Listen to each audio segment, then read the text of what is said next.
Good evening, everyone. A very warm welcome to all our participants. We are thrilled to have you here for this Skillveda workshop. At Skillveda, our mission is to empower your growth through accessible, high quality learning experiences from short term courses to hands on training sessions.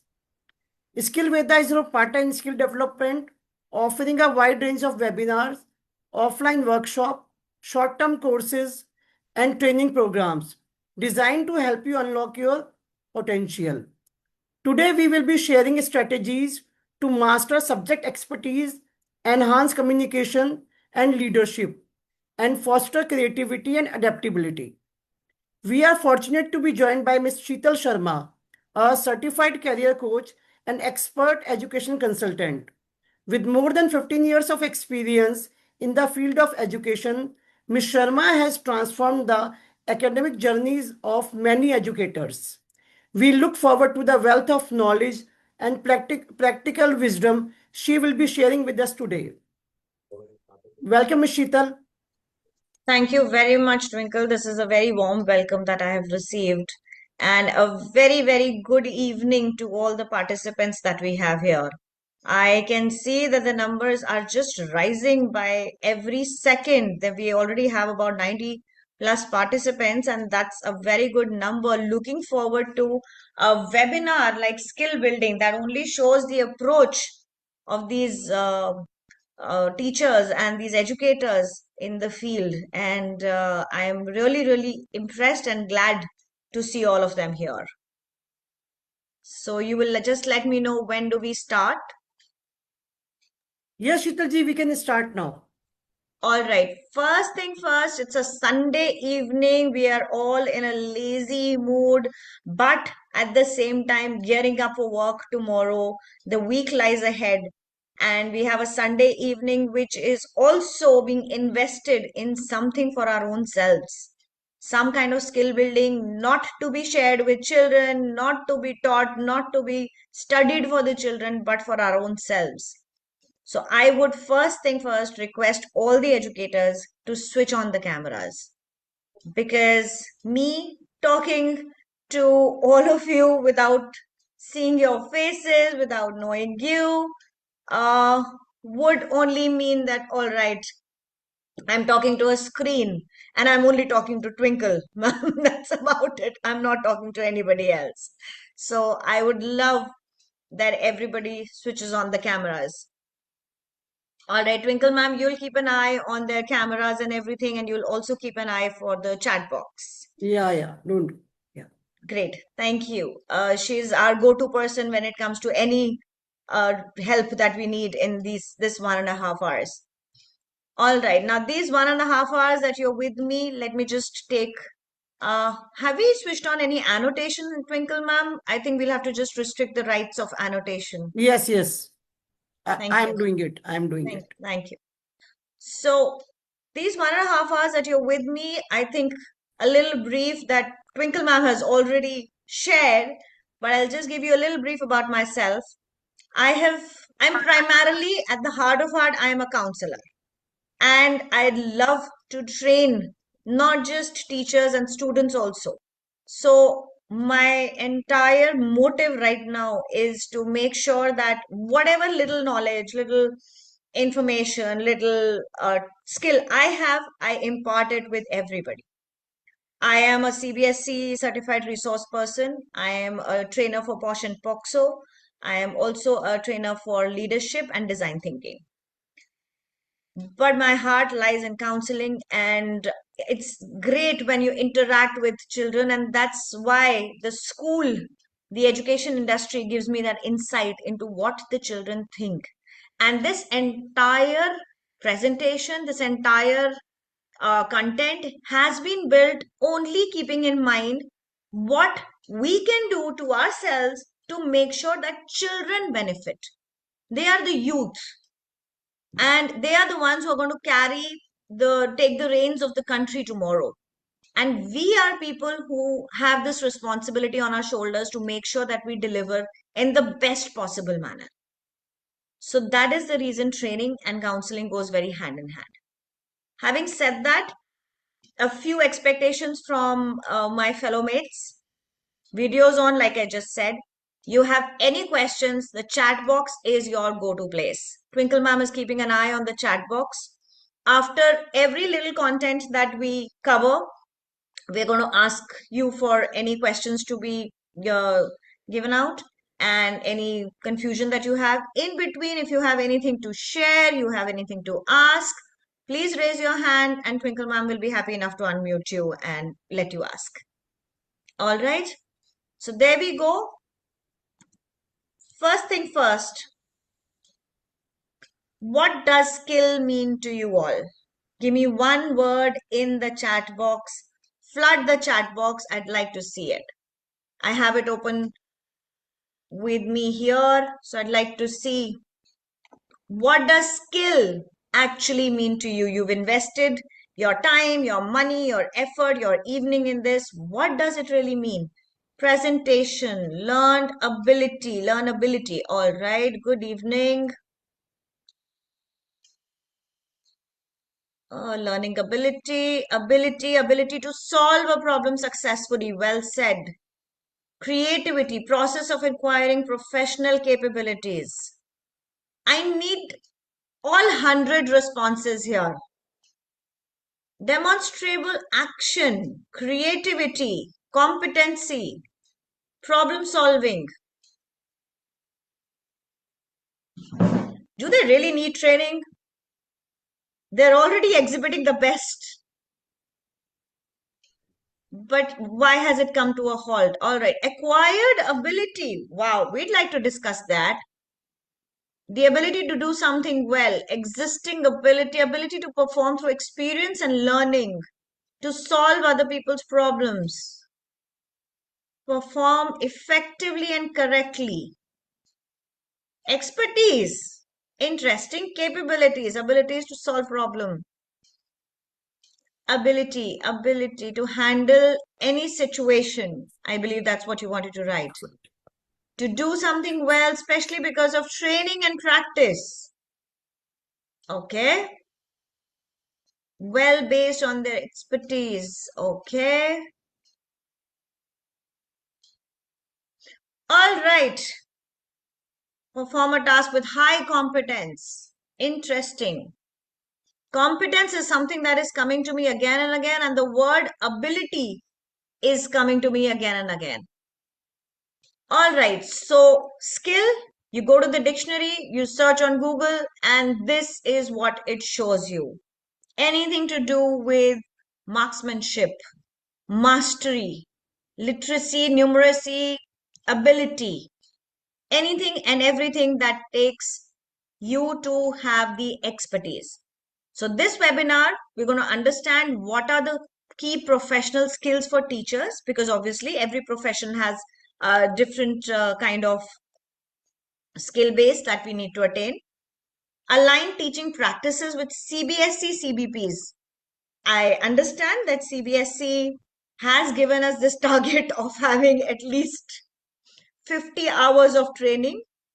So yes, 50 hours of training is important, but at the same time, these 50 hours need to be fruitful enough.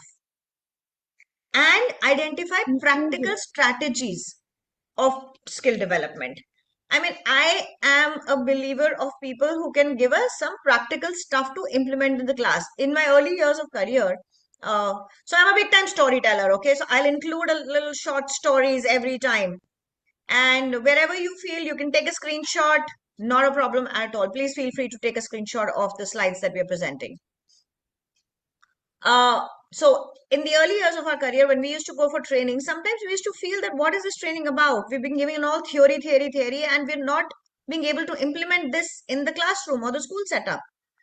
So I believe in very practical strategies. And then we help ourselves to identify the skill gaps. We all have certain gaps. We understand that. We agree on that.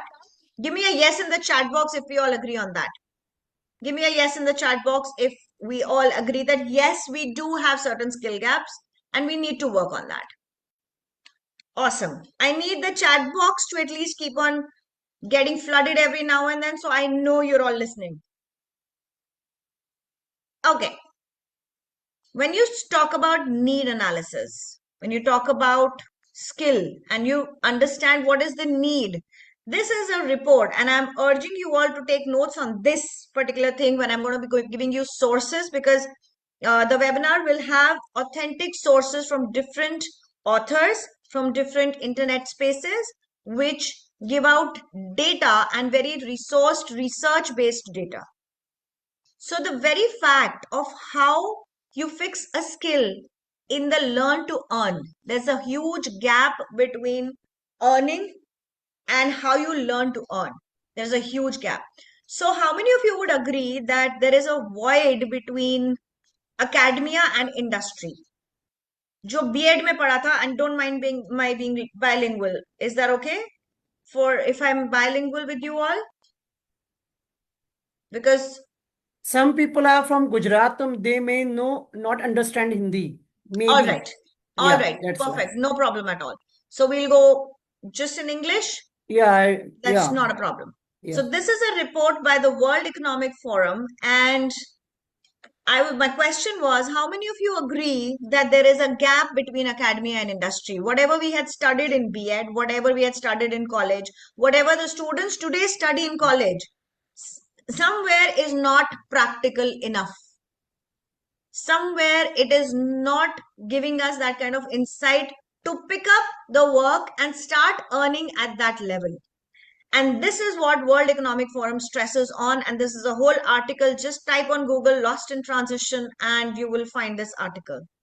And this is where the need comes.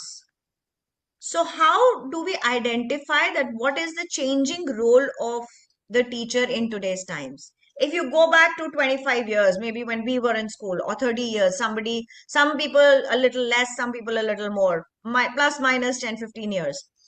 What was the role of the teacher? Twinkle ma'am, can we allow them to unmute? Yeah, please, we can. So what was the role of the teacher?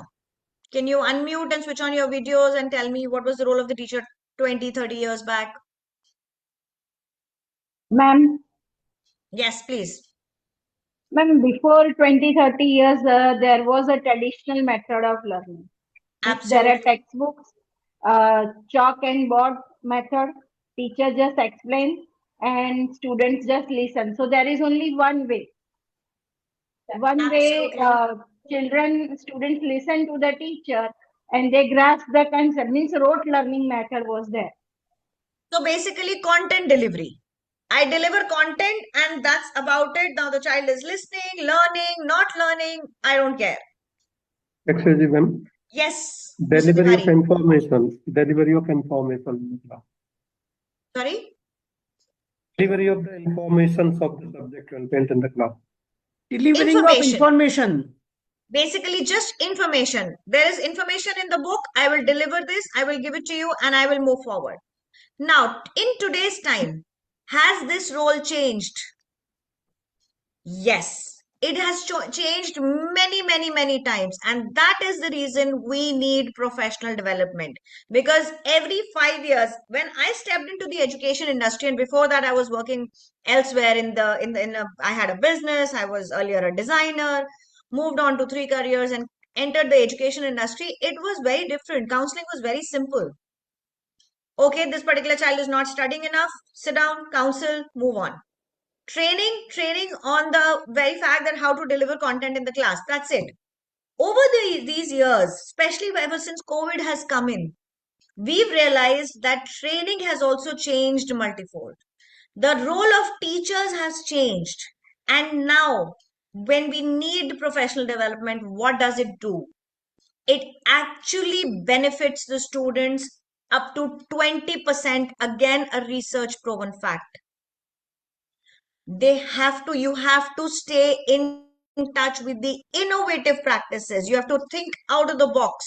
You have to integrate technology. The like Purvi ma'am said, the days of chalk and board and just open up a book and move on and teach have gone. They're lost. To be confident enough, we need to change our teaching approaches, and that becomes very stressful for any teacher. So the burnout has to be avoided. How many of you feel you are burnt out? Just give me a reaction by the hand or an emoji. Just give me a reaction. Do we have reactions here, Twinkle ma'am? Or Yes, give it thumbs to me in up. the chat Thumbs box. up. Thumbs up is there. So give me a thumbs up. How many of you feel burnt out? That, oh my God, my work never Many are finishes. there. My work never finishes. It's a never ending work. How do I feel confident enough while going to the classroom? How do I not make sure that all my anger comes out on the children only? Because I have so many things to do and I need to really, really motivate myself to be satisfied in this job. Somehow, teaching job has become more of a pressure rather than a job which gives us satisfaction that yes, we are doing something for the children. Again, a lot of inclusivity and supporting different kinds of learning environments is expected from us. 15-20 years back, there used to be a special cell, or they would call it a special cell, and they would put all the children with differentiated needs out there. Firstly, there was not much identification happening. So if a child was not studying enough, it was clearly said, oh, he's lazy, he's not studying enough. ये मेरा है ना अब वो तुम्हारा है Deepak ma'am. ये बस Deepam ji, can you mute yourself, please? All right. So now we are expected to teach these children right in the classroom. And professional development is important so that we are able to manage the classroom.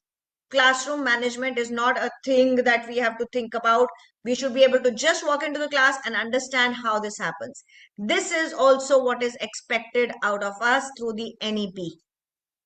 This is also what is there. There's a whole document of NEP. If you want, we can always share that document. Twinkle ma'am, we can share the NEP document later on for the entire group to read. Yeah. Right? So just take notes on what all we have to share, because We there'll be will a lot of be, resources. Sheetal ji, we will be sharing the recording of this session in the group also. Sure, great. Yeah. Awesome. So now I need you all to just pull out your smartphones, find this QR code, and tell me which skill do you think you want to strengthen the most. This is a small quiz. I know the slides must have just moved on because I need to open up my Mentimeter thing. So I'll just come back to it in a minute.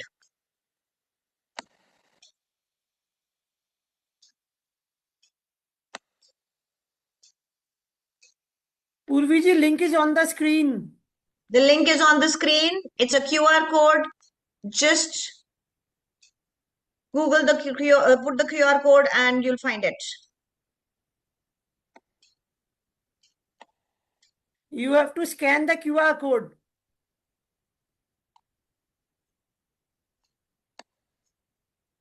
Gajendra ji, this is a second slide. The QR code is on the second slide.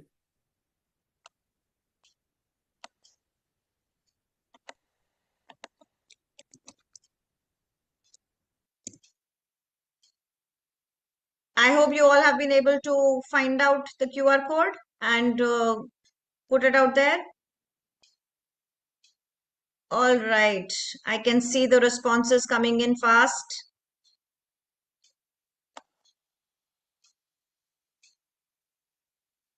All right.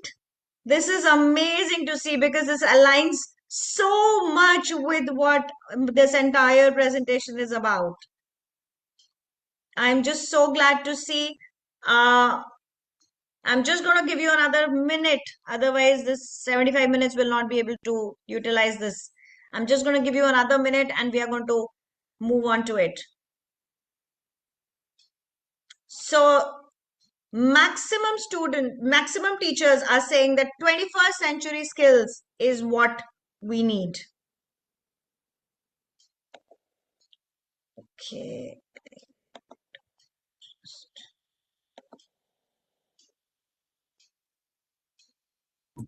Option में जाके setting में जाके view में देख लो. I hope everybody has been able to do it. And my slide is back.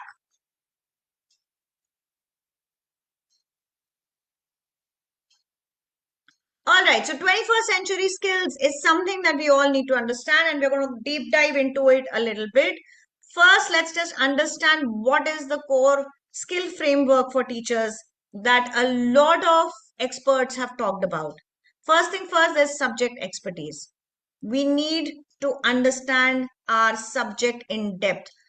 Flood the chat box once again. How many of you feel that your subject expertise needs a little more than what it is right now?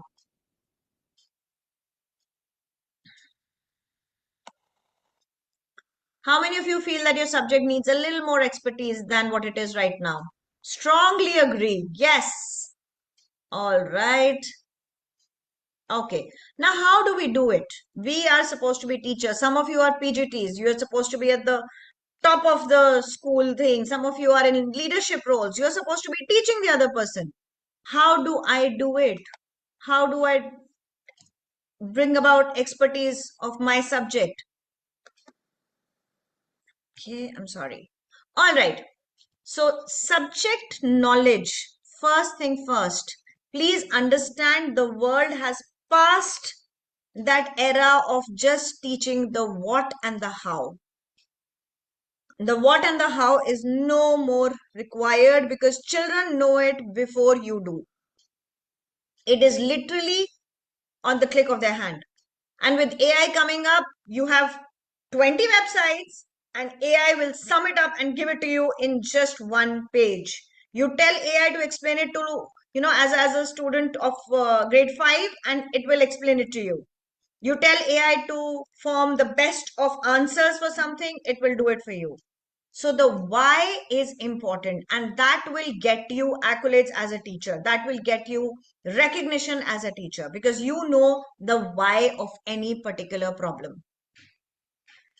Secondly, important information is retained, has to be retained. We are not asking you to do rote learning and not open the book ever in the class. No. But some level of important information has to be there in the head. CBSE curriculum especially is repetitive. I don't know how many of you are going to be ICSC or IB board or Cambridge board, but CBSE curriculum is very repetitive. So there shouldn't be a problem having important information out there. There are a lot of mnemonics, there are a lot of ways you can retain that information, and teachers of years of experience definitely have it. Now, when you have this experience, and you have to use it to the best possible way. As a counselor, when children come to me and I have to open my Google Doc or I have to open some kind of book to refer, they look at me like this. They're okay, ma'am doesn't know.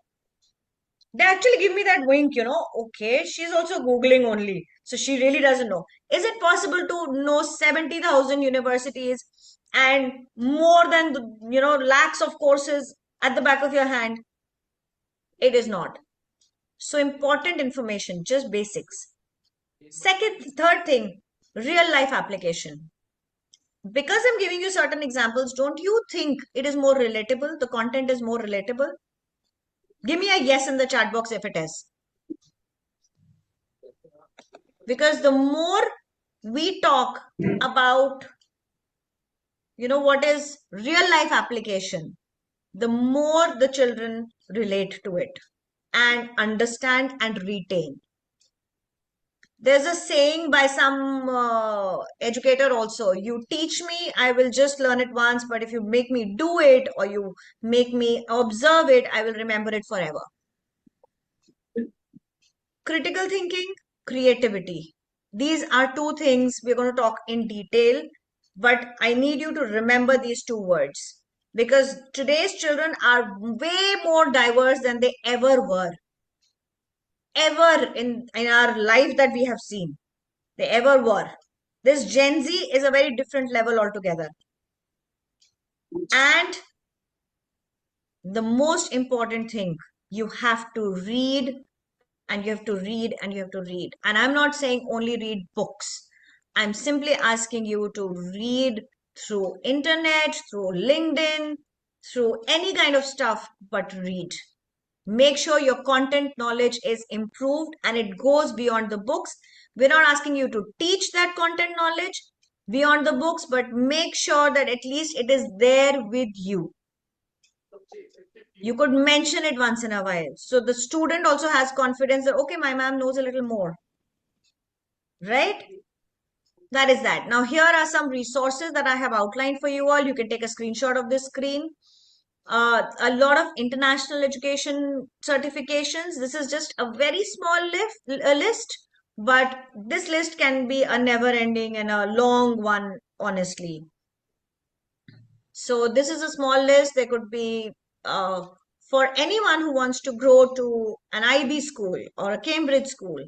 There are certifications, and authentic certifications are only and only must only be acquired from their authentic websites, not from any XYZ places. And there are short courses and online and offline certifications that are available on a lot of websites: Udemy, Coursera, FutureLearn, edX, Life Skills. We can just go on and on and on. My only stress again is you need to read. Now we move on to the skill that everybody said is the most important and I would want to learn, that is 21st century skills. And trust me, it is my favorite topic as well. Google will show you 110 pictures and infographics of what 21st century skills are about. How do I identify what it is? And trust me, there is no particular definition to it and no particular. Sorry, Vijaya ma'am, is there something you're saying to us? Vijayaji, can you mute yourself, please? I think each and everybody should mute themselves right now, and Because maybe I am trying from here, यहाँ से हो नहीं पा रहा, that's why I am saying. you don't have the control of muting everybody, ma'am? No, it's there, but some mobile is having problem, that's why. Okay, no problem. This technical stuff can sometimes play up. All right. So 21st century skills is important for your 21st century that we are living in and we have to sustain. Now let's go to certain fact check. What is 21st century skills of a teacher? I've divided this into two parts, and this I did after reading a lot of content. There was some content which said it could be just the 4 C's, the digital skills, the financial skills, and that's about it. Some content said primary, secondary, and tertiary also. So I thought, let's make it simple, let's keep it concise, and let's put it in two parts. One is the primary skills, one is the secondary skills. We will deep dive into the primary skills and have an overview of the secondary ones. Now, when I move to the primary skills, creativity, communication and empathy, critical thinking, crisis management and problem solving, collaboration and ICT. And I would want you all to remember this with the entire C bracket of 6 C's. You covered this and kind of sorted to understand what 21st century skills is all about. Now we'll go a little deeper into this one by one. Till now, if anybody has any questions, please feel free to ask. I'll give a little pause here.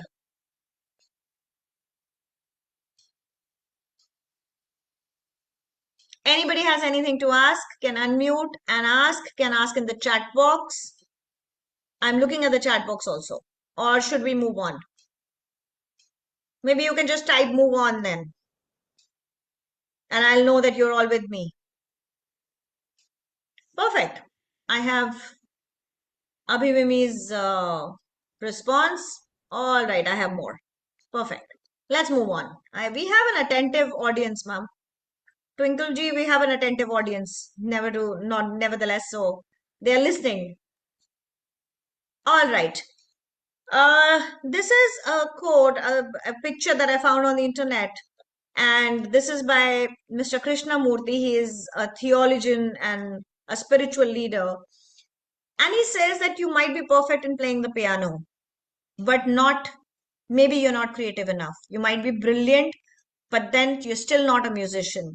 You might put paint on the canvas, but you're not a creative painter. What does it mean? And I need a few responses by unmuting and videos on. What does this really, really mean? What does he want to say? Anyone, and there are no brownie points for answering right. There is no judgment for answering wrong. Anyone who wants to just share what they think out of this?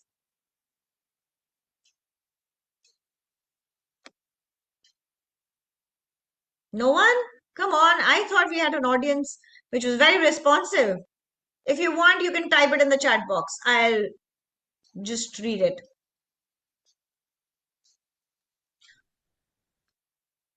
Deep down knowledge of a particular subject as well as creative approach. Create first, perfection comes later with experience. Very interesting, Mr. Bhargav and Ms. Srilata. Very interesting responses. Very skilled but not creative. Excellent. I like these responses very much, even though we have a few of them. Creativity is something that is not in the books. It is not a curriculum. Yes, it can be taught. Yes, it can be built up. It can be inculcated, but you will not find it in the CBSE or ICSE curriculum. You have to innovate to bring creativity. So you might know the content in the most beautiful manner, but you might not know how to deliver it in the most absorbable manner. That is what this entire thing is about.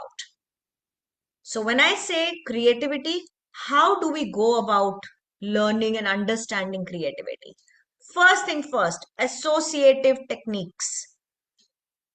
If anybody wants to explain these, ये leave किया गया था तो मैंने कुछ नहीं किया. all right, can we have the Zoom user please mute themselves? I muted. Thank you. All right, associative techniques. If anybody wants to just read out and explain what this is all about. Anybody wants to put it in the chat box?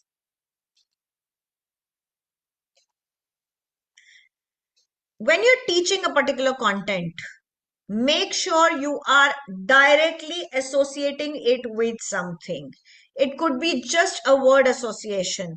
It could be a visual association. It could be ability to think differently. Okay. These are coming in now. We've already crossed that slide. I'm sorry. So understand that a student of grade 6, 7 or 8 is learning or getting to know about a concept for the first time. The moment you associate it with something visual, something which he knows about, which is prior knowledge, it comes and stays in the mind for long. And that is what is an associative technique. Now, these are only a few examples. Please Google, go on to AI, find out more examples. I really want you all to find out more examples, because this is something that will help you deliver the content and ultimately the result is yours. So you bring about brilliant result, the promotion happens like this. Especially the PGTs, grade 10 and 12, the result is always like a sword hanging on our heads all the time, isn't it? So please understanding of children is important for you. Then there are analytical techniques, the cause and effect, the data to be interpreted in a certain manner. You give them data, especially in statistics, especially in things like subjects like economics. We give them data and they have no idea what to do. What do I do with this data? How do I make use of it? How is it even connected to me? Why am I even studying it? Most of the children today have complained about the why. Why do I need to study this? Students who do not like maths are often seen complaining, why do I need to understand trigonometry? Why do I have to like calculus? Why do I need to understand this? So make sure that the children know the cause and how it will help them in learning this thing, even if for a short time. The inference of everything. Then we move on to the brainstorming. You start brainstorming activity in the class for a particular content. Trust me, they all love it. for the simple reason that not many teachers encourage the children to talk. The moment you have a brainstorming activity, they're talking their mind out, they're talking their heart out. Please make sure that brainstorming happens in the classroom. And then we go on to storytelling. Storytelling is that one powerful technique that helps you let the children understand every topic in real detail. Now, storytelling is also a very big chapter or content on which people in offices, in corporates are being trained for. Because when they are training their juniors, they don't know how to train them. So storytelling happens to be that powerful technique. Just go on to LinkedIn and type storytelling and you will find truckloads of articles out there. Just go onto the internet and type storytelling as a powerful tool, storytelling for teachers. And it's not just about primary wing.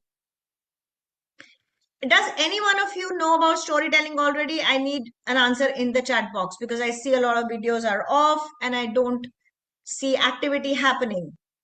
So does anybody know storytelling as a tool? Perfect. Smita ji, I want to hear it from you. What do you know about storytelling as a tool?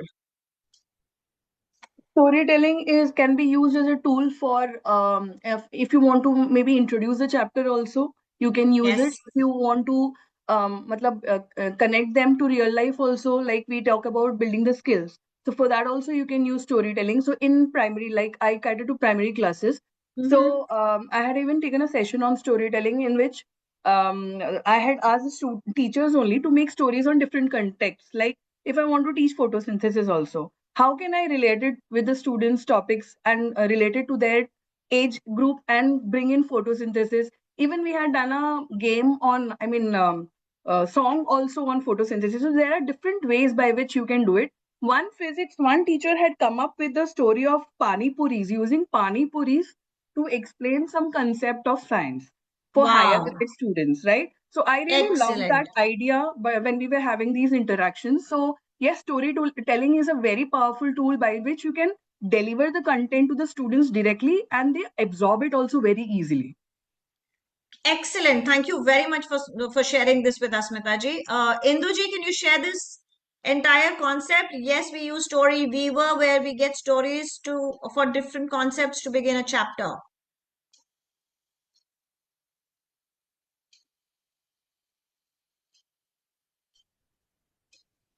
Yes, All ma'am. right. Story Yes, Weaver. Induji. Story Weaver is an online this thing app, a website where we get stories. Storyweaver.org. In that site we get different stories for different concepts. So suppose if we want to teach fractions, we have a story on that. So it's between, maybe for example, between two girls, they are sharing their story. So we read that out in the class and then start the chapter so that children get related to the real life of what fraction is used in real life, like that. Lovely. Can you just type the website in the chat box for everyone to take it down? Because Okay. I would want everyone to benefit. This is an interactive webinar where we all learn from each other. Yeah. So Okay, it's ma'am. not about just me teaching. I'm not teaching anything. I'm learning with you all. All right. So storytelling has been that particular thing that we all understand. Storytelling also requires a lot of voice modulation, the way you talk about a particular concept. And yes, you don't have to rack your brains all the time. Like ma'am just shared, you have websites and you have a lot of AI helping you with this. Use it. It's important. All right. Let's move on to communication and empathy. Does anybody know the difference between empathy and sympathy? Can we have it in the chat box? What is the difference between empathy and sympathy?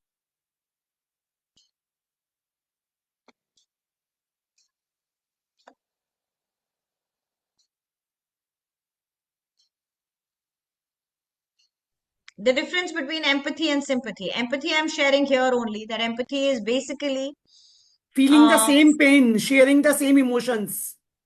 sharing the same emotions. Empathy is sharing the same emotions. Okay, all right. I feel with you. I like that. Anybody else who would want to unmute or would like to type? Sympathy is showing concern, and empathy is putting your feet into the other person's feet, putting your shoes to feel the same pain. Okay. I think sympathy is feeling for you and empathy is feeling with you. Okay. Very true. Okay. All right. All right. So just to put it in very simple words, sympathy is more on the lines of pity. I feel for you. I'm so sorry for you. Empathy is when you take charge and you say, yes, I understand your situation and let's do something about it. Khali empathy, even if I just have blank empathy and I don't take any action on it, what's the point? So empathy to me is taking charge of it. Trust me, there is such a lack of empathy amongst teachers in India. This is again data. 75% teachers showed medium levels of empathy concern. Today, I hope there are some people from the psychology background and you know that we have assessments for everything, psychometric assessments for everything. There were about 75.5% of teachers who showed medium level of empathetic concern. Perspective taken, again, not many, and only about 17 to 21 scored high on empathy decisions. You do not communicate, you do not feel for the child, you don't understand the background the child is coming from. I'm sorry, it makes you less of a teacher. It does. I'm going to state very hard facts because when it comes to children, I'm always with them on their page. Even though I'm a very strict disciplinarian, but still I am with them. So let's understand the whys and how this behavior has come into picture rather than just stating facts. कि बच्चा तो पढ़ता ही नहीं है. This child doesn't study ever. This child is like this only. Oh, he's a duffer. Lot of labels. Lot of labels. We are used to using labels in the country. The whole country, trust me. It's not just about my school would not have it. Yes, they also have it. And I've been to other schools everywhere. This is the situation. So we need to work on this. Can it be trained? Yes, we can train. So I'm just going to share a particular uh, content from a book called Empathy and Why It Matters and How Do You Get It. This is by Mr. Roman Znarik. And this, I have the PDF of it. So if anybody wants it, I can share the whole PDF. Read it. I've read it. It's a beautiful book. So I'm just going to share a little gist out of this content that how do we build on empathy? How do we make it our own character?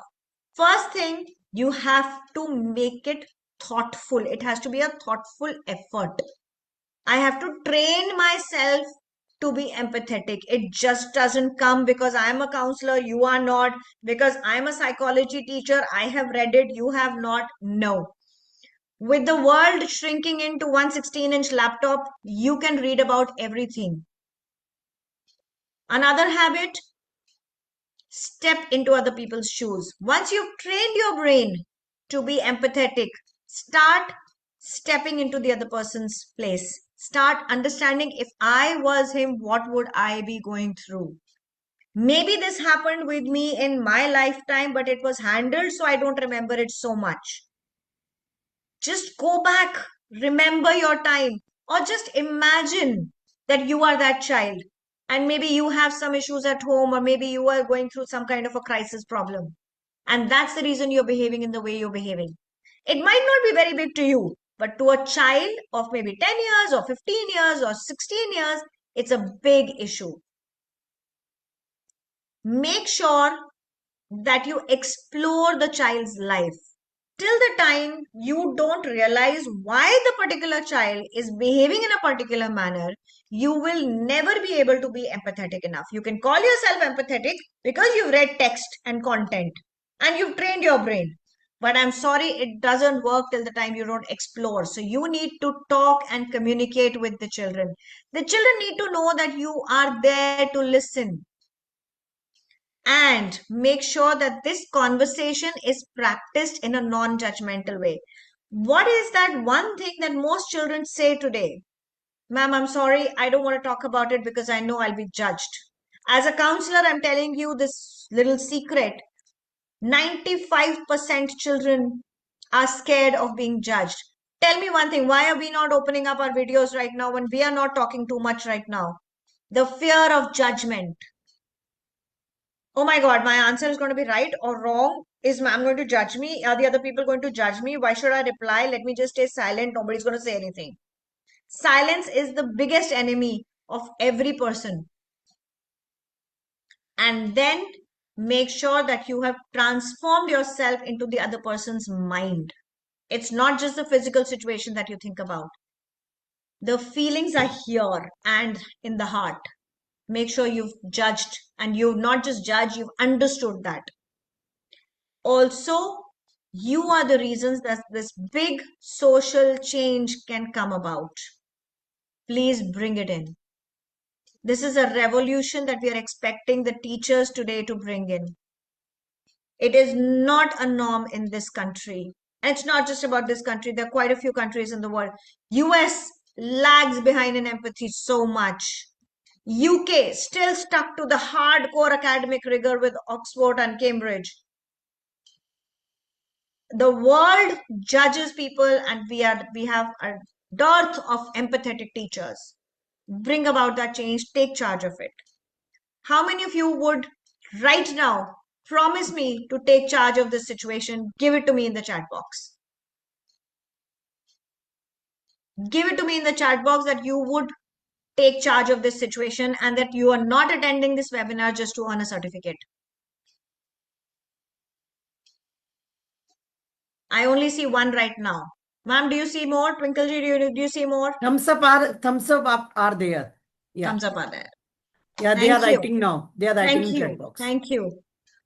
Thank you very much for at least giving it a thought and saying it out loud. All right. I hope we are running on schedule.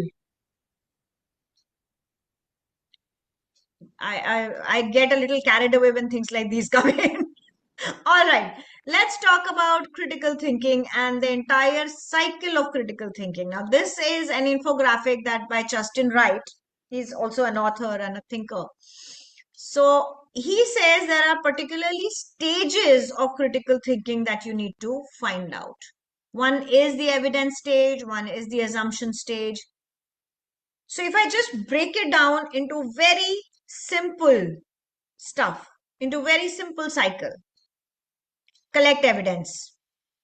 First thing first, if there is a situation in front of you, you have a classroom situation, there are two children fighting, and you don't know what to do. Make sure you have evidence, make sure you have witnesses, and you have more than one or two witnesses, because it's a matter of the child's life. He might be subjected to some hard disciplinarian action. Question the obvious, the assumptions. Usually it is seen that in a classroom situation, the one who is penalized every now and then and the one who is not a very high scorer is the one who is assumed to be doing something gross. In a hypothetical situation, like I just said, where two children are fighting, we assume that this is a low scorer. This is the one who's always into trouble. So he is the one who is always doing this. Make sure you're not assuming, you're questioning the obvious. Then you go on to the perspective stage, which is please understand all sides of the situation. Usually we are very quick in making judgments, and we take the side and we see the perspective of the student who is obviously brilliant. Then start thinking out of the box. Is it important for these two students to face the cliched disciplinary action, or can I do something different? Can I do something new? Can I take charge of the situation and not just let it be the way it is handled every time? Take them to the principal, give them a yellow card, a red card, out of the school, suspension, all that stuff. And then you have to think about what are the implications of this entire thought process. Then I'll come down to the subject. I hope this entire cycle is understood by everyone. Is there anything anybody wants to say?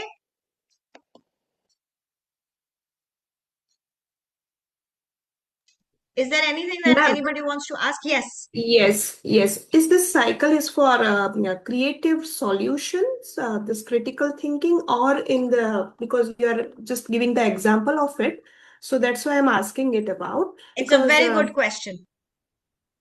yeah, It's thank an you. excellent question, Neetalji. Critical thinking and creativity cannot be isolated. These are two skills that are quite interwoven. So if you're thinking critically and you're trying to analyze a particular situation and you go step by step, and these steps are also very ambiguous. They are not true for every situation that you encounter. Sometimes you might not get into an assumption stage. You don't know both the students any which way. And you are asked to handle it because you are the unbiased person. So it could be different for everything. It could, for all you know, this could not be relatable for your subject matter at all.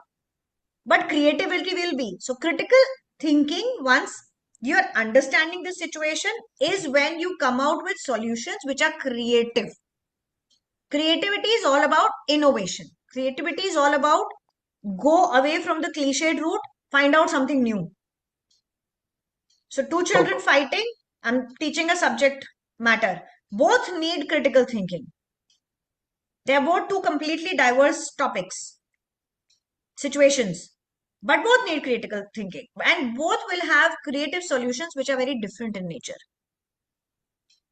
Thank you so much. Thank you. One, you will need to think immediately on spot and take action.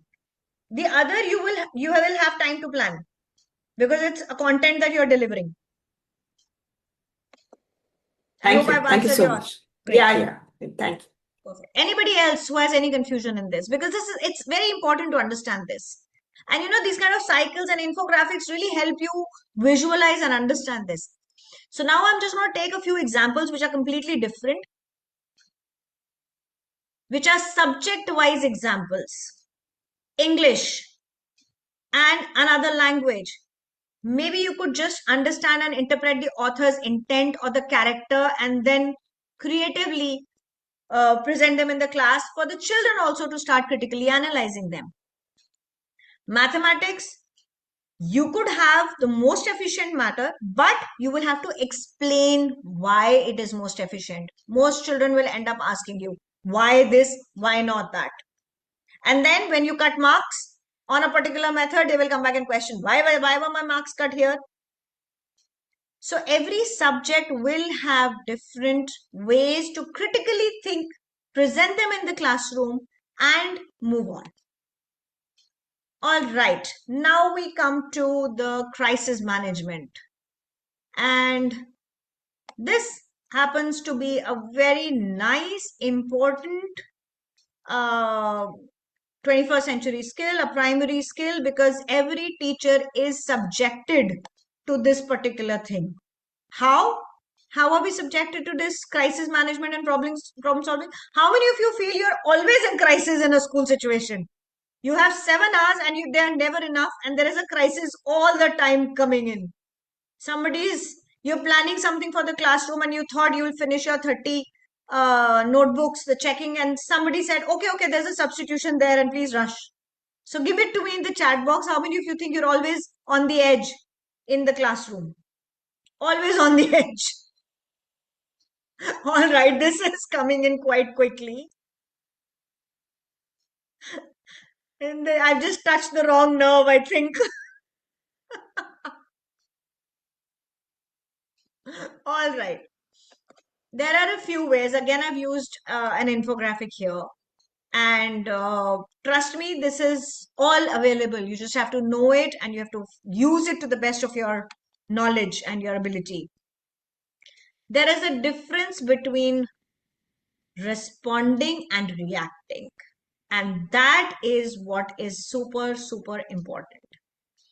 A teacher comes and tells you that, all right, your headmistress has called you and now she's giving you a substitution when you thought this was my only period free and I will check the 30 or the 40 notebooks of my class because there is a submission day tomorrow and I have to give it back to the children.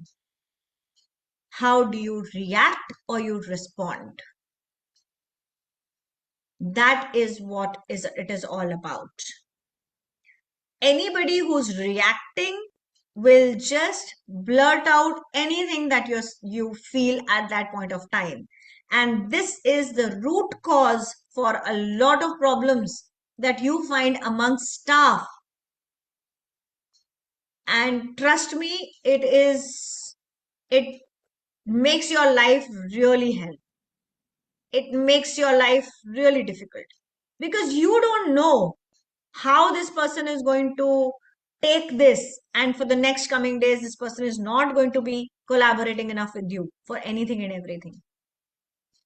So the reactive mind will always avoid feeling uneasy, will just say whatever comes to the mind.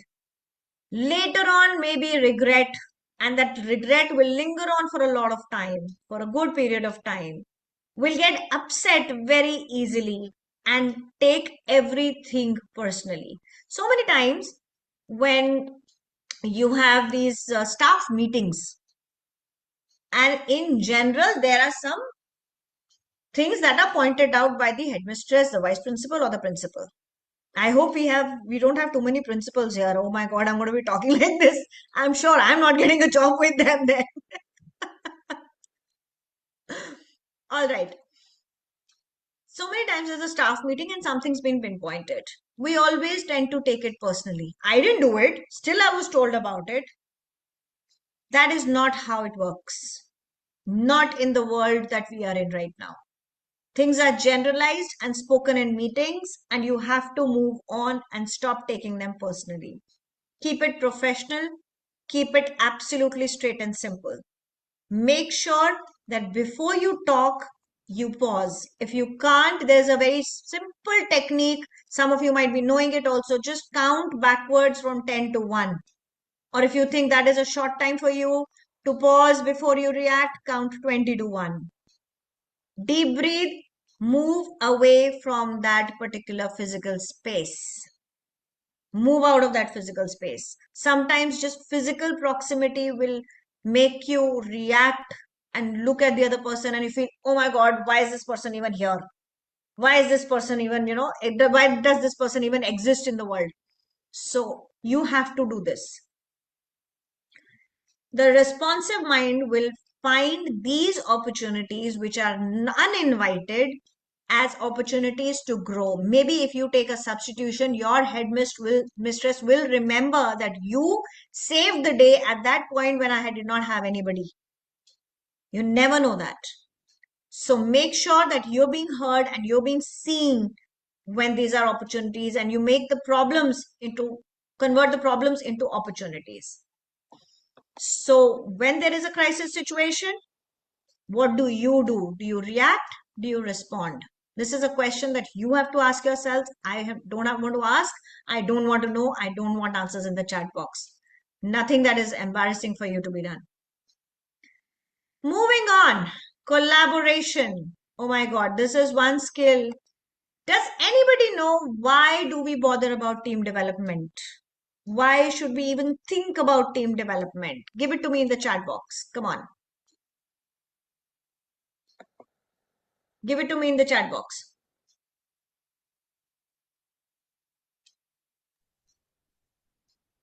Why do we need team development? School is an institution where we have to prove ourselves. I'm teaching a subject and that's about it. Progression, together we achieve. Team development will take the level higher for all. Okay. I only have 3 answers. Do the others don't agree? It's a school. Nothing can be done alone. Perfect. Thank you. Positive work culture. Yes. At least we'd like to acknowledge that fact. Other skills are developed to be developed as well. Team can make impossible things possible. Okay. Coordination is very important. What is the ultimate goal of a school? What is the ultimate goal of all teachers? I To would bring call the it best learning outcomes of the children. brilliant. Shared goal. Brilliant. Consistency and success. Work smoothly. mass growth, development of children. Brilliant, brilliant. I have lovely answers in the chat box. Thank you for being with me. But now that you've said it all, I would still bring you to a few facts. People really, really notice poor communication, poor collaboration, or alignment in a team. And this kind of behavior is a big deal. Out of certain surveys that were done, 39% employees felt that the teammates don't collaborate enough. And this is from the entire corporate culture. This is not just from schools. Schools, if I was to look at the school data, I think it'll go even higher because there's so much of not so healthy competition that we always feel. The managers keep striving for collaborative work, but it doesn't happen. People think that there is a lack of alignment when they're given a task together. I wasn't heard. My idea was not taken. I wasn't asked. My voice was not heard enough. All that stuff keeps happening in schools. It's petty politics. Please grow up. The pros, the very simple, I've just put it in my very simple language. The pros of collaboration. You can share the planning that you have to do. The NEP and CBSE is now talking of interdisciplinary integration. There's AIL has already been there for times that we can remember. A lot of interdisciplinary work is happening. Careers are now not isolated. There are children in liberal education universities who are doing philosophy with psychology. They're doing physics with philosophy. They are doing computer science with finance. So let's move on and start this interdisciplinary integration right in school. Then there is a lot of peer learning. You might just end up learning so much. Today we saw an example.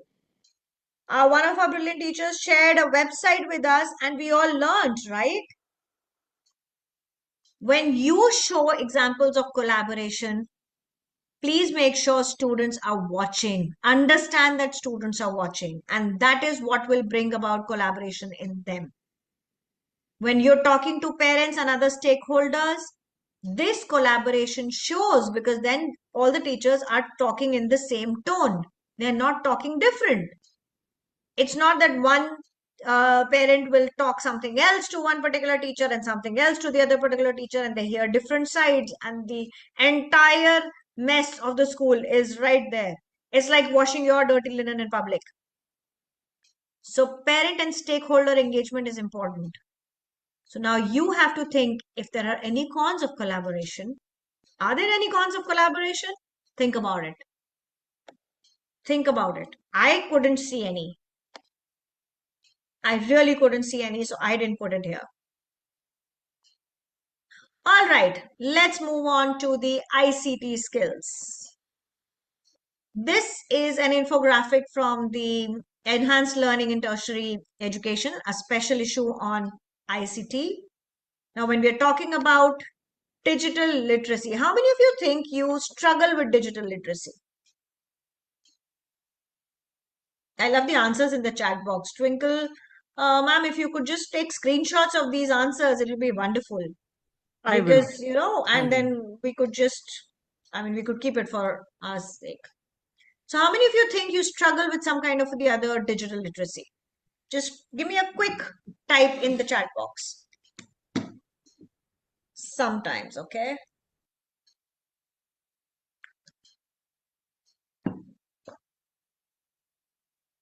Not now, 5 years ago, I did. Okay. That's an honest answer. All right. I think with the stress coming out so much on digital literacy, we could think about the entire Microsoft and Google platforms that we should be hands-on with. There are so many resources you could learn these tricks, and these things will make your life very, very easy. You could use so many of these things in the classroom. Like if you use Canva to make a presentation, if you could use some kind of cloud and make sure that you carry your work everywhere you go. You're getting bored in a drive, you could just read through your work. Maybe, you could present some activities and some videos in the class which actually enhance inquiry. So make sure digital literacy is an integral part of your growing up, your professional life. And I'm just going to show you a few resources. Again, very few here. UNESCO has these MOOC courses, massive open learning courses, something is what it's called. SWAYAM and NPTEL is ours. NCRT is ours. Skill India Digital Hub is a very good resource to find out stuff. And Udemy, Coursera, edX, they are always there. You don't always have to spend a lot of money in learning skills. Sometimes it is as cheap as less than a dinner of 3 people or 4 people would cost. So maybe it's a good thing to invest out here. Right? Now we come to our secondary skills. Again, secondary skills I'm going to just brush up because they need not be done in that depth. It was more about the primary skills, which were very important. Out of that, also 21st century skills. And trust me, I'm literally holding myself back because skill building happens to be a very vast and a very deep subject. It is not content that can be delivered in 75 minutes. I've not touched upon so many aspects right now. We've not done role plays and examples and how we can really learn this, and resources have also been very limited in my presentation because obviously I have limited time. But if I look at the secondary skills out here, general knowledge and research. Why would a teacher who's teaching probably English or physics or maths need general knowledge and some kind of research work? Give it to me either in the chat box or in unmute and say it. Why would I need general knowledge and research? Ma'am, Krishna Priya, Yes. have to be update ourselves. Yes, must. Okay, we have to be updated. We have to stay updated about the world. Very good. What else? There's no right or wrong. You just have to speak up. Uh, Hi, ma'am. This is Sukanya. Yes. Am I audible? Yes. Yeah. So I think nowadays we are talking of integration, subject integration as well, right? For this also we need to have knowledge and we have to update ourselves. Excellent. So you have to stay updated about what's happening in the world. You're Right. talking about integration and interdisciplinary work. So that is the reason you need some general knowledge and some research work. I have some answers in the chat box. To be relevant with time, I need to relate what I teach to everyday happenings. Excellent. Are you a pol science teacher by any chance? Excuse me, ma'am. May Yes, I? yes, Yeah, yes. Virendra ji, yeah. Yes, in this fast moving world, we have to keep ourselves updated with the new technology, inventions, and whatever the right now projector reports are going on, means pilot projects are going on in different fields, and we have to keep ourselves update. And Darwinism theory says we have to survive in the world. So in this world, we can only survive when we are updating and keeping with this fast moving world. Right. Absolutely. It's a fast moving world. It's a very fast moving world. And Ma'am, trust me, yes. Ma'am, nowadays the children are so much hands-on with technology that they watch YouTubes a lot, right? And every day they come up with a question. Ma'am, yesterday I had watched this video on YouTube and it was saying this, right? So at that time I realized that, okay, so I also need to keep myself updated with those trends, I mean, that they are watching, so that I am able to answer them and they don't feel that the teacher does not know it, right? Because I had a Absolutely. conversation with a student and he said, okay, do you play Minecraft and all those things? And at that time, it was the online time, and I said, okay, yes, I am aware of it, but I did not know all the whatever technologies were, I mean, words were used, right? So the child felt, okay, ma'am knows about it, but she is not hands on with it, right? So to make them think that you are cool and you are with them. I think you need to be on the same page. So for that, this research is needed. I think that's a very, very well said answer, because they like a teacher who's cool enough, who's relatable. Oh, she's a friend more than a teacher. So they will learn in your classroom more than they will learn in a classroom where they're just being lectured about content. It's a very well articulated answer, and I have some more in the chat box. That subject knowledge cannot stand alone as content. Meaningful conversations can be better, and we have to stay with the times. So you all know it. So make sure that I've got answers from about 5, 7, maximum 10 people. But I hope the other 80 or 90 people are listening and they are doing something about it. And trust me, reading is not just about taking a book. Reading is everywhere. And in subjects where you're dealing with children of higher classes, they might just, so as a counselor, I coach them into what careers they could go to, and they always go back to the teacher and validate. Do you know that? So if there's a student of political science and I tell them that better you could do international relations and political science analyst, and these kind of careers are there for you, the child will eventually go back to the teacher and ask, ma'am, is it true? Can I do all that? Because for him, the political science teacher is the expert. I am a person who will give them information about every career. But the teacher whose subject it is the expert. So make sure you're reading enough. Next, you are taking the initiative. Trust me, a teacher who takes the initiative in the school goes places. Yes, I understand if you might just come back with the fact that good work means more work. Don't do good work, stay sitting, take your classes, go back home. But if you want to grow, you have to multitask and you have to take the initiative. We've just talked about response and react. And that is what this entire interpersonal skills of people's management is about.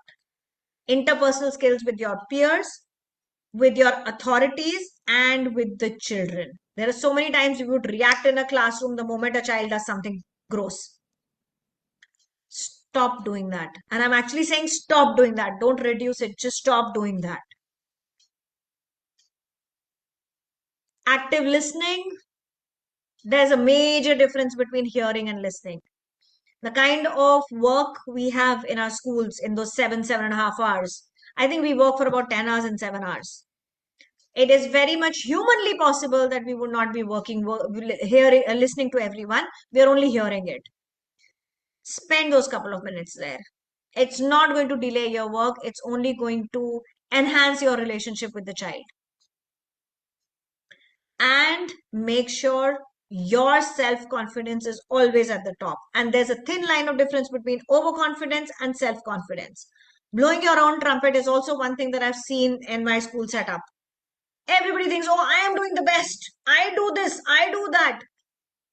It's not like that. There are a lot of people who know so much more than you do and are doing so much better. It's not about comparison. Just stay motivated, participate, and make sure you're leaving an impact everywhere you go. You are seen. That's the kind of work you do. Be it among students, be it amongst your peers, be it in front of the authorities. Make sure you are seen and heard. And trust me, if you're seen and heard by even one student, and that one student remembers you through his life, that this was a teacher who made a difference in my life, you will be remembered. I'm sure you all, with the positivity of time, I'm not really going into detail, but I'm sure you all would remember that one teacher who made a difference in your life. We all do. And that one teacher who made sure my life was hell enough. I remember those teachers a lot. I was to a convent school. Oh my God. Yeah. All right. Now we move on and we go to the stimulus to engage. What does this mean? What does a stimulus to engage mean exactly? In very simple words, connect, impact, and grow. Connect with your peers, your students, your authorities. Understand what they want. then work towards leaving an impact. And that's where your growth is. Your growth is not in isolation. Strategies, very simple. Real world connections. Engage with people, your movements, your gestures, your voice. If you're reacting in a very dull way, so a couple of people answered there with their videos on, and some people did not answer with their videos on. There's a difference. There's a difference in the connect that I made with them. If I was not using this voice module and I would sit here and say, all right, you have to connect, impact, and grow, would this be interesting enough? Twinkle, you tell me. Would this be interesting enough? Twinkle never ask me for another session. It's not like that, Shitalji. Right. So you have to make sure that your voice is modulating enough and your interaction style is your own. You're not copying anybody. Use sensory activities, use multimedia, use real world connections. We've talked about it. This is again connected to storytelling, which is supposed to be one of the most powerful ways to put ideas into the world. Storytelling is actually a very powerful way, and that's how you connect and you impact and you grow. And now we come to leadership skills. How many of you want to be leaders? Quick answer in the chat box. How many of you want to lead, become HMs, become vice principals and move on to the principal level? All right. I have only one answer. I have only one person out of 95. Okay, I have more. I like that. Ambition. You have the ambition, only then you grow. You don't have the ambition, forget about growth. We'll stay stagnant and we stay redundant and then we cry, why did I get the increment as everybody else did? Now, when I talk about leadership, what are the important competencies for leaders? If I just go one by one for yourself, this might seem to be a little repetition of what we've already done. We've already gone through it. And trust me, this is what takes you to the leadership level. Initiative, your calm demeanor, your work-life balance. Somewhere you need to learn how to balance your work and life, and your self-awareness. And then be very smart in managing your career. Don't just work hard, work smart. For others, if you want to lead others, and some of you might be HODs and HMs and some kind of section in charges or some coordinator right now, you have to make sure that people under you, your team, is motivated enough. They know they can depend on you for decisions and you will act in all fairness. Also have the compassion, the sensitivity, and make sure that you're putting them at ease. Now, leadership cannot be taught through one slide. So, Twinkle, if you think leadership, there are people who would want to understand leadership. I am already a trainer for leadership. We can do that also. Yeah, definitely. We will. Right? Leadership cannot be taught, cannot be just have a conversation over leadership in one slide and get As over already it. discussed, Shitalji, we will be doing a short-term course on skill building also. Yes. In fact, we can plan more courses. There's a lot of things, design thinking, Yes. leadership, skill building. All Yes. right. For the organization.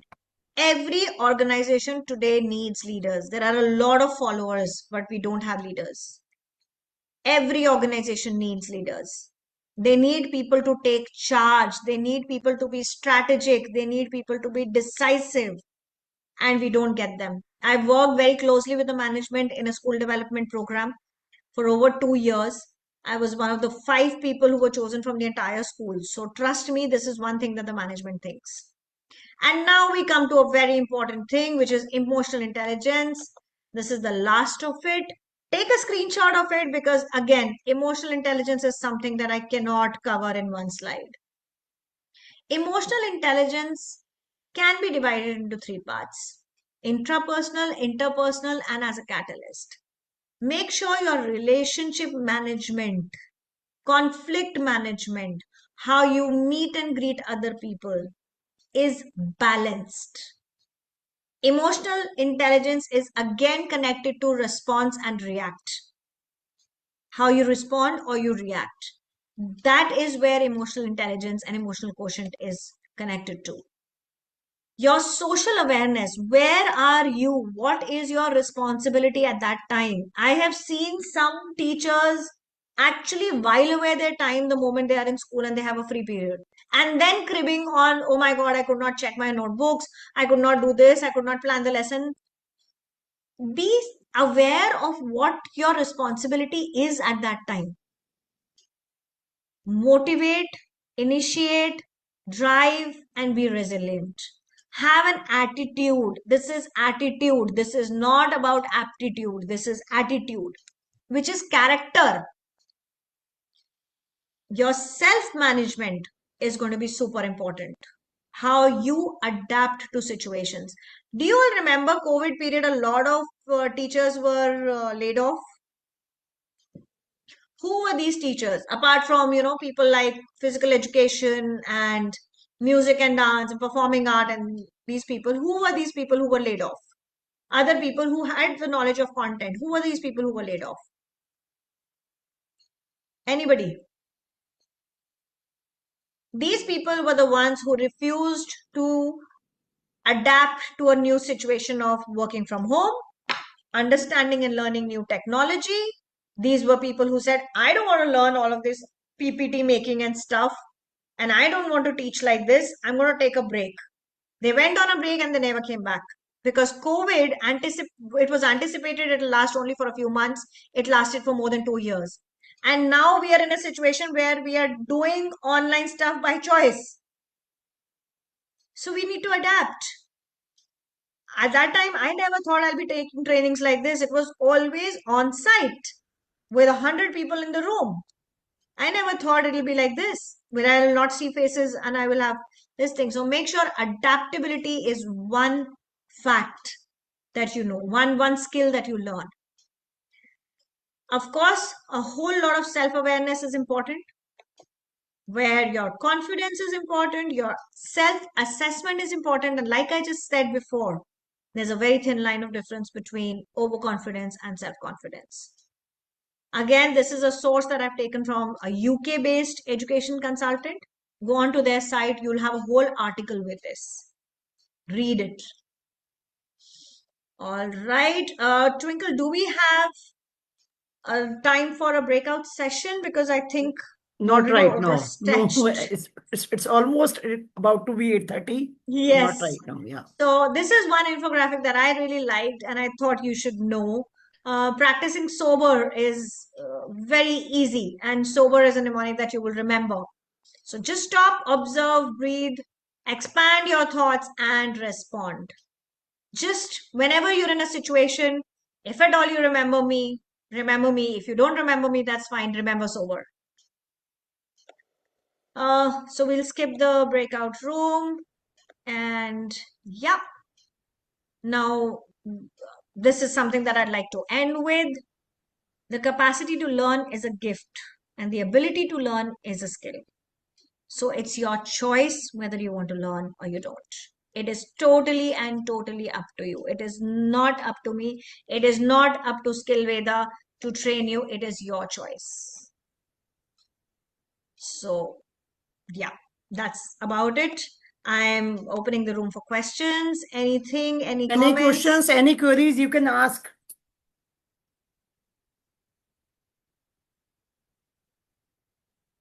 And if you've liked this session, please flood the chat box once again about Sheetal, we will be sending feedback form also in the group.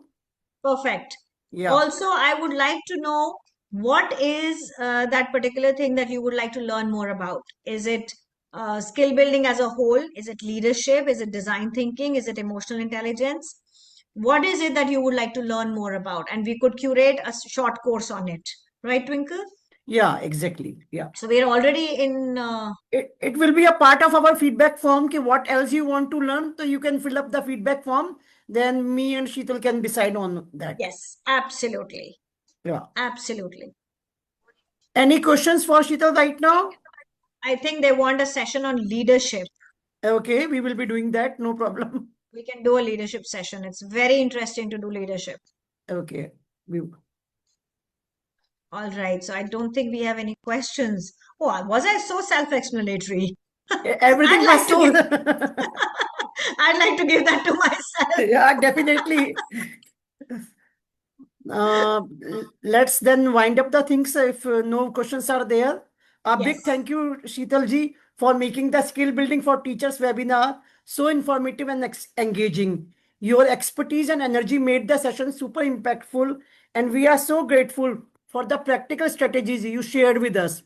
Looking forward to implementing them in their classrooms. Thank you. Thank you so much. Thank you everyone for joining us. Thank you, Sheetalji, for your time and efforts. Thank you. Thank you very much, Twinkle. It was a lovely audience, very engaging. I would have liked more videos on and more participation, but maybe next time. Definitely, it will be there next time. Right. Thank you. Thank you Thank you very everyone much. for joining us. Thank you. Bye-bye. Have We a will good be sharing day the feedback tomorrow. form in the group and certificates also. Thank you all.